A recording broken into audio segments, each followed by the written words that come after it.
السلام عليكم، معكم سارة في المطبخ.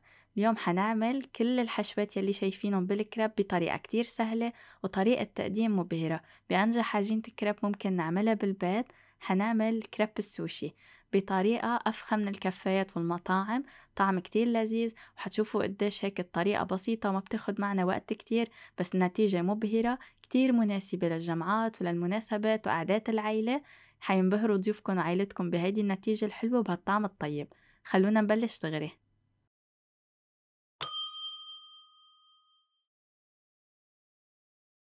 لتحضير الكريب بيلزملنا 4 بيض بحرارة الغرفة، 2.5 كبار سكر، ملعقة صغيرة سكر الفانيليا، ونخلطهم مع بعضهم.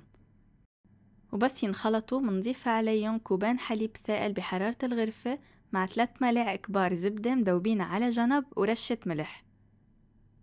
وكمان بدنا نخلطهم شوي، وبعدين بدنا نضيف عليهم 1.5 كوب من الطحين المنخول. لازم يكون منخول حتى يعطينا نتيجة أفضل. بنضيفه على دفعتين وبنخلط. استعملوا الخفاقة اليدوية لأنه كتير بتسهل الشغل علينا وبتعطينا نتيجة أحسن.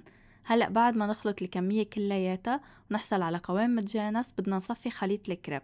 بس نصفي الخليط بيطلع القوام سلس أكتر، والنتيجة بالكريب بس نعمل الكريب على المقلاية كتير بتطلع أفضل.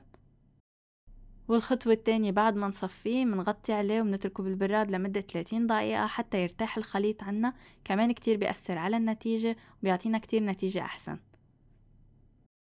وهلأ بعد التبريد صار جاهز حتى نشتغل فيه. كتير بنصحكم تعملوا كل الخطوات اللي قلتها لأنه عن جد بتأثر وبتفرق معنا كتير بنتيجة الكريب. منحركه شوي حتى إذا في أي شي مركد من تحت يختلط. وبس بدنا نسكب على المقلاية نستعمل أي كوب سهل ينسكب منه أو ركوة قهوة، هيك دغري بنسكب على المقلاية من دون ما ينسكب يمين وشمال. وعلى جنب كمان ورقتين زبدة جوا منشفة أو قماشة حتى كل قطعة كريب تطلع منحطها جوا هيدي الورق حتى تضل قطع الكريب طرية والأطراف ما تتكسر. بالنسبة لإلي هالخطوات كلياتها هي مهمة مثل ما المكونات مهمة، كتير بتخلي النتيجة أفضل. هلأ منحمي المقلاية منيح، بنمسحها بشوية زبدة ونسكب خليط الكريب ومنوزعه على المقلاية حتى يكون عنا شكل دائري. وهلأ بنتركها على أول وجه حتى تاخد لون من تحت. مجرد ما تاخد لون عنا بنقلبها على الوجه التاني، والوجه التاني بده ثواني وبياخد لون، وساعتها بنرفعها وبنحطها بين ورق الزبدة على جنب. وإذا ما متوفر عندكم ورق الزبدة فيكن تستعملوا الورق يلي منحط عليه البطاطا المقلية بس بدنا ننشف الزيت منها، ففيكن تستعملوا أي ورق أبيض متوفر عندكن. هلأ صارت جاهزة عندي، برفعها ومثل ما قلنا منحطها على جنب وكمل على كل القطع بنفس الطريقة. شايفين كيف اخدين لون حلو؟ ما شاء الله لونهم كتير حلو وقوامهم كمان طري، منهم مكسرين الأطراف أبدا ومنا طالعة قاسية.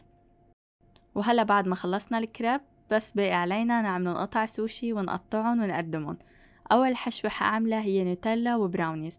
عم استعمل هون نوتيلا دوبته على جنب منوزعه على الكريب، والبراونيز هو جاهز. فيكن تستعملوا أي براونيز إن كان عاملينه بالبيت أو إن كان جاهز، بس أنا هون عم بعمل الطريقة السريعة دغري حتى نعمل عدة حشوات وعدة نكهات.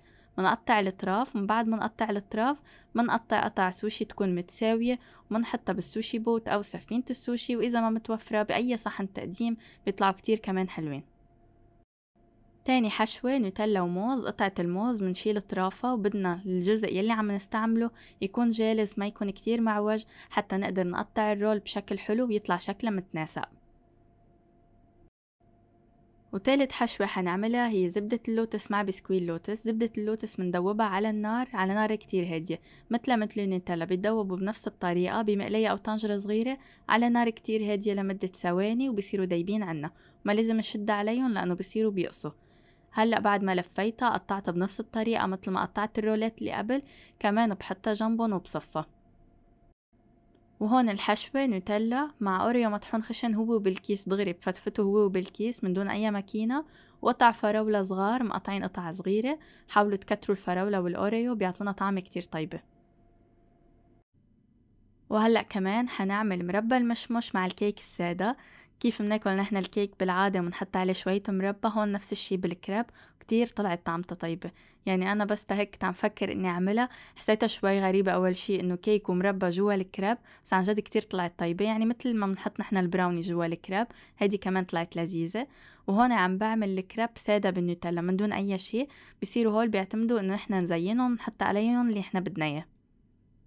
هيك فيكم بس تعملوا السوشي كريب بالبيت، كل واحد يستلم كريب ويحط فيها المكونات اللي بيحبها ويحاول يبدع، وتشوفوا هيك شو بيطلع معكم. واخر شي بس بدكم تقدمون حطوا عليهم تزيين، كتير بتفرق التزيين، والتزيين بتستوحوه من الحشوية اللي من جوا. والنوتيلا السادة اللي فوق حطيت عليهم كندر، والتانية حطيت عليها رايس كريسبيز. وعلى جنب بتذوبوا نوتيلا أو أي نوع شوكولا أنتو بتحبوه للتغميس، وحتى فيكم من دون تغميس يعني حسب الرغبة، بس أكيد بتعمل جو حلو جنب القطع. وهيك بنكون خلصنا الفيديو لليوم، بتمنى منكم تجربوها وتعطوني رأيكم فيها. صحتين وهنا.